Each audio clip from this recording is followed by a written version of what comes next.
Everybody, today we're going to have a little bit of a comparison video.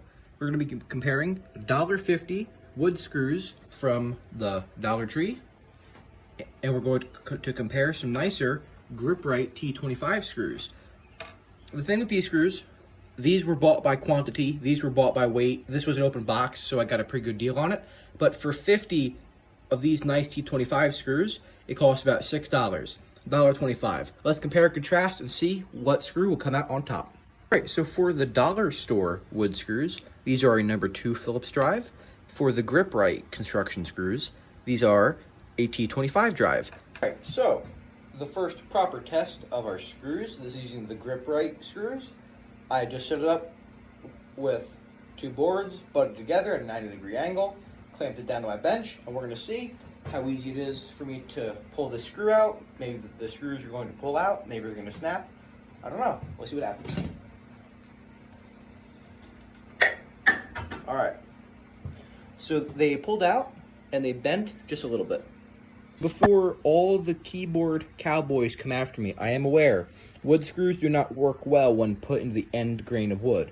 What I'm trying to do here is I'm trying to simulate poor conditions for these wood screws to see how they test under a more stressful condition.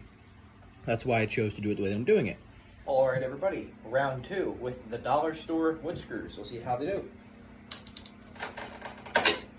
They puckered out with way less resistance, and you see there, they actually started to bend, but they snapped. That means that these screws are more brittle.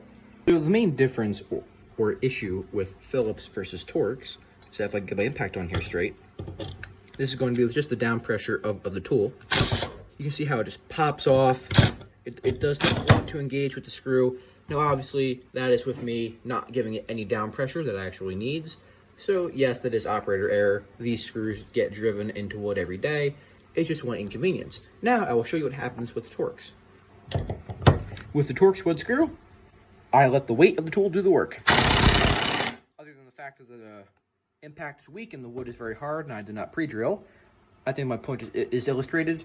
The Torx screws are much easier to drive. Ready for the last stress test of these dollar store screws, I just put them on the addition to my lumber cart. We're going to see how these do. This cart sits outside year-round in the elements.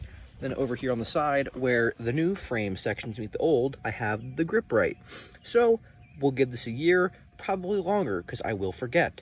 By the time that I remember, we'll come back and we'll see which screw has corroded more. Stay tuned for the eventual part 2.